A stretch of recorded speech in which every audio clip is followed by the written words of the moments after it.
ইলিয়াস আলী সহ ২,২৭৬ জন নেতাকর্মীকে হত্যার অভিযোগে আন্তর্জাতিক অপরাধ ট্রাইব্যুনালে অভিযোগ দাখিল করেছে বিএনপি। এতে ক্ষমতাচ্যুত প্রধানমন্ত্রী শেখ হাসিনাকে প্রধান এবং অজ্ঞাত পরিচয়ে আরও প্রায় শতাধিক ব্যক্তিকে আসামি করা হয়েছে।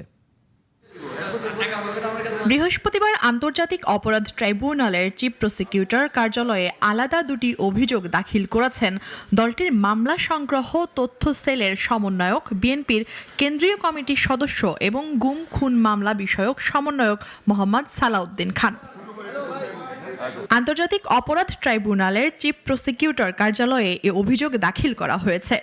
বিএনপিকে নির্মূল করার উদ্দেশ্যেই ২০০৮ সাল থেকে ২০২৪ সালের ৫ আগস্ট পর্যন্ত সারা দেশে এই ক্রস ফায়ারের মাধ্যমে হত্যার ঘটনা ঘটানো হয়েছে। এই যে আমাদের বিএনপিকে নির্মূল নিশ্চিহ্ন করার জন্য, দলের নেতাকর্মীদেরকে নেতাশূন্য করার জন্য, কর্মীদেরকে গুম করে অপহরণ করে এ পর্যন্ত আমাদের প্রাপ্ত তথ্য অনুযায়ী ২২৭৬ জনকে আওয়ামী লীগের সন্ত্রাসীরা এবং কিছু আইন শৃঙ্খলা বাহিনীর সদস্যরা ক্রস ফায়ারের নামে হত্যা করেছে। এছাড়া একই সময়ে বিএনপির সাবেক নেতা ইলিয়াস আলী, চৌধুরী আলম সহ ১৫৩ জন কর্মীদের গুম করা হয়েছে।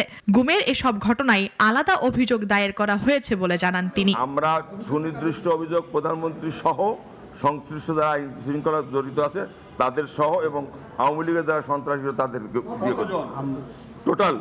টোটাল সংখ্যা এখন আপনি বলা যাবে না।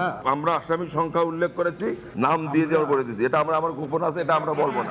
সকালে ট্রাইব্যুনালের প্রসিকিউশন শাখায় বিএনপি মহাসচিব মির্জা ফখরুল ইসলাম স্বাক্ষরিত ২৪৫ পৃষ্ঠার ক্রস ফায়ারের অভিযোগ এবং ১৫৩ গুমের ঘটনায় ২০ পৃষ্ঠার পৃথক অভিযোগ দাখিল করা হয়।